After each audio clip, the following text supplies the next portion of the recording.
Hello again, everyone. This is Savage Sasquatch from GamingReportCard.com, where we review and follow and keep up with all of the latest and greatest games, as well as some older ones, such as this one. So, I am going to be going after the last convoy here in Mad Max, and we just finished up the story, but the main purpose of this is to just give you guys kind of our review of the game. There was some definite high points, but there was some low points as well. You know, I really didn't know anything about Mad Max going into this, and one of the big things that we learned here is that the thing I learned initially first, I didn't realize that this was a Warner Brothers game, and for those that doesn't mean anything to, if you've played one of the Batman Arkham games, you've played a Warner Brothers game, and so that was a big deal finding that off first off, because the Warner Brothers games, they all seem to kind of use the same combat formula, which is not a bad thing. It's a great formula with the attacking encounters and having different types of enemies. So, anyway.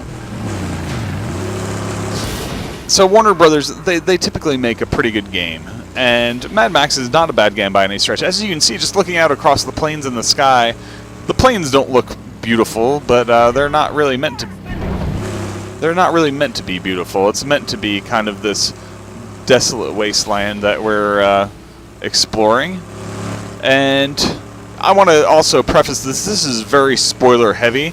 So if you're thinking about getting the game, you may want to fast forward past the last several minutes. Like the last several minutes of this will be spoiler free, and I'll just talk a little bit more about what made the game good and bad, but I do want to kind of lay my reflections on my time with the game. So, you know, to start out with the story was very interesting. It seemed very flat at times, and by that I mean that you have Max on this quest to basically get to the Silent Plains, and you don't know what that is or what that means, but like basically one of the big things in your way is Lord Scrotus. Oh, we're out of those. Wow.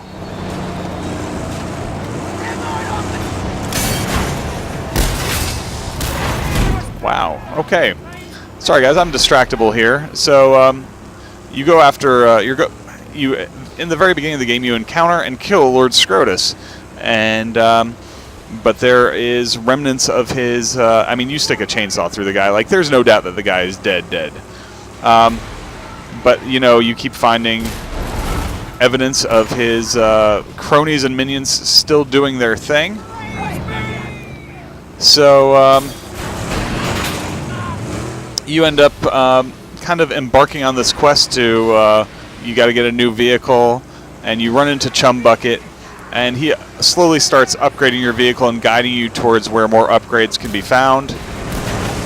And things continue to progress along. Eventually you build up your vehicle into a mean machine of devastation. And, you know, you're well on your way. And then, you know, all the while, I mean, everything is about the quest. Alright, hold on one second here, because we got like one good chance to take this out quickly and easily, and we missed it. And in the end you end up finding people who become endeared to you, and oh, Toasty! And so it seems like towards the end of the game that Max is going to finally encounter some personal growth, because it seems like he doesn't even care about these people. So it seems like he may not care about them, but in the end, you know, like, Max chases off and tries to save them when they're in danger. And previously he just pushed them away, it's all about the quest. And that's fine and understand. So I've figured, you know, he's going to get the girl, start the family and all that. But, it doesn't happen. They end up getting killed, and he ends up, of course, being sad. Here's our last hood ornament, I believe. Yeah, we'll stick that on the front of our vehicle. So anyway, and they die, and basically he ends up even sacrificing Chumbucket when Chum refuses to let the vehicle be destroyed. He sacrifices Chum, and Lord Scrotus, of course, at this point has come back, and we killed Scrotus, and Max just takes the old picture of his family off, and he kind of rides off into the sunset, and that's the end of the game. So the reason I go into all the details about it is it's not a deep, meaningful story. It's there, and I mean, I get it, don't get me wrong, it was very disappointing to see that,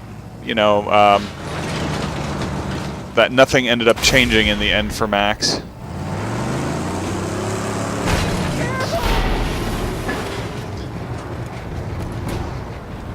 Alright, we're going to fight these guys one way or another. So anyway, the story was okay, but it was very long and drawn out. The game is really... It's about the journey as much as the destination. So if you get lost and I just got to finish this game, you don't want to be in a place where you are... You don't want to be into a place where you just want it to be over, because you're not going to be satisfied at the end of the story. But the story is still enjoyable. Nothing spectacular, but enjoyable anyway. So, I'd say the story is a solid, maybe a C overall. Nothing crazy, maybe even a B. Graphically, I think the game is beautiful to look at in general. The wasteland may not look great, but the sky and the lighting and everything and what they've created here, and down to all the little designs of the cars here, it all looks great. I think it sounds great as well. They did a really good job. Everything from the little sound effects, the hum of the motor, the roar of the engine, gunshots, everything feels and sounds like it has weight. Sniper shots plinking around you. I mean, every little thing, and even the voice acting is pretty good. I mean, don't get me wrong, Chum is a little overdone at times, but I don't really have any complaints with the voice acting. They do a good job of creating a world and kind of sticking with it, even if it is a little over the top. And oh gosh, so that comes down to the gameplay, and the gameplay is fun. I definitely enjoyed my time with the game, but one of the things that I will say is it's very grindy. There are 1,000,001 things around the map. I'll show you a map here in a second, but there are scarecrows to tear down, sniper nests that you can tear down or kill the sniper. There are all these camps that you can take out, and there's a couple dozen, or 2 or 3 or 4 dozen of these. There's minefields that you have to go back to your base and get into a separate vehicle to take out. You can see all these little gold hands are all camps that have just very small amounts of scrap that I can't even imagine going around and getting all of them. This is the one region I cleared out right here, and even that I still left so many scrap camps up. I mean, there's extra legendary quests this buzzard, clearing out all these buzzard dens from all over the place.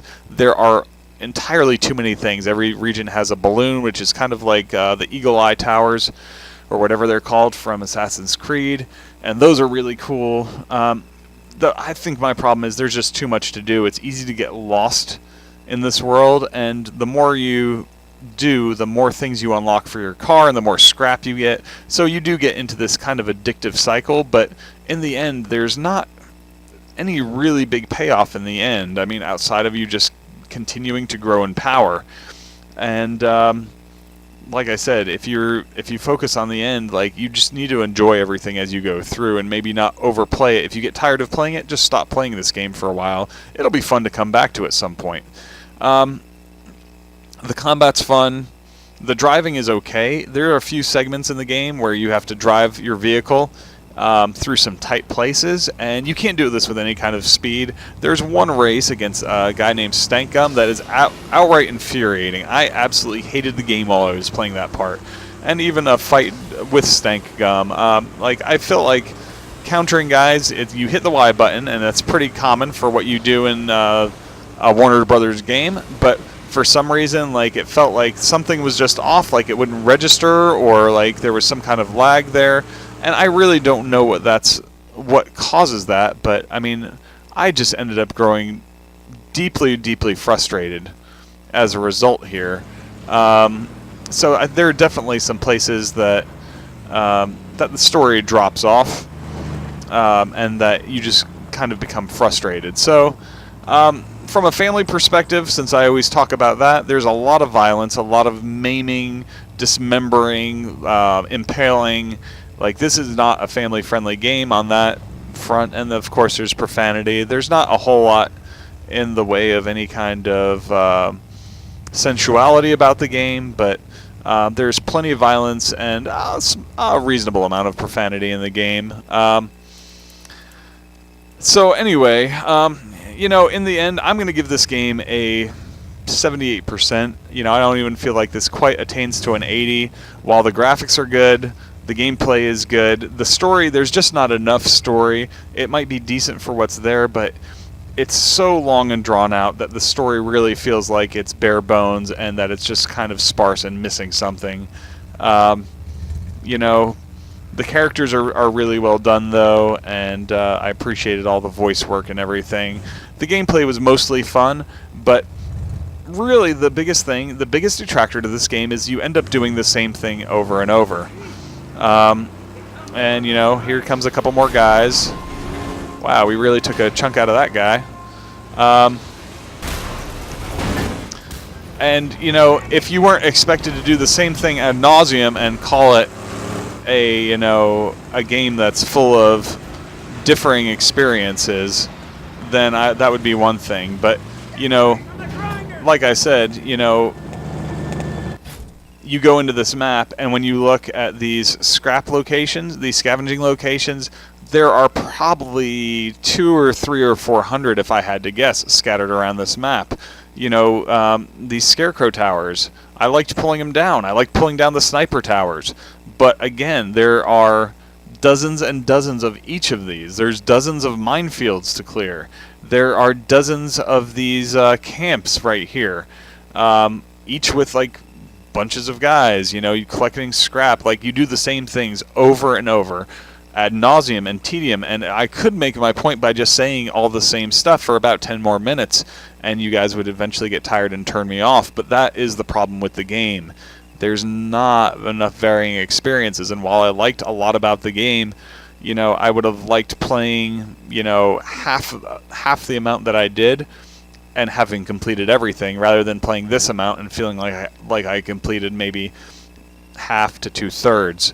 So I think the game is about 3 times too long. As far as what's on the map, they just need to make a better experience. Leave me wanting more.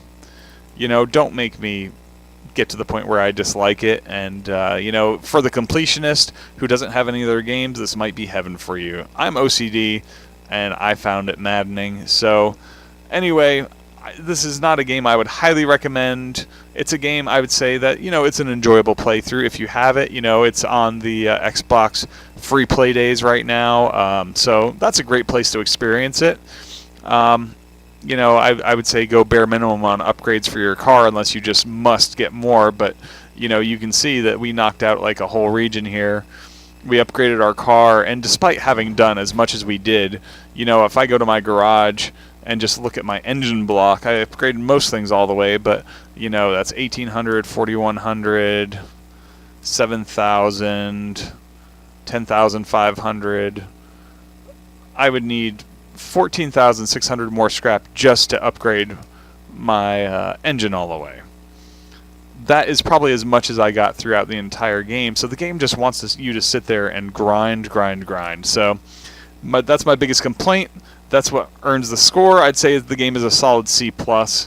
Not a bad game. It's just a game that really fails to offer you enough to make itself great, even though they do a lot of things well. So anyway, hope you guys have enjoyed everything. I've been talking about this for way too long, so we're going to go ahead and head out of here. Would love if you guys give us a thumbs up. Also, if you shoot us a comment, any questions you have about the game, or if it's a request for another game, or just comments about anything in general, would love to hear from you guys, and we'll respond to you as long as it's a legitimate comment. And lastly, above all, please make sure to subscribe to the channel, and we'll keep plenty more action coming your way. This is our last episode of Mad Max. Wow, I can't get out. We are dead. Sometimes buttons don't work for some reason. But anyway.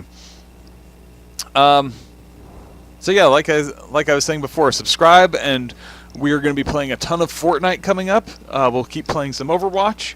And we may even record Splatoon 2. We got that yesterday along with Fortnite. So there's plenty more to be looking forward to. And at some point we'll continue our Dark Souls series. But before that we'll probably have Lawbreakers coming out as well. And yeah, so stay tuned and we'll keep plenty of action coming your way. So until next time and next game, this is Savage Sasquatch for GamingReportCard.com. And I am out of here.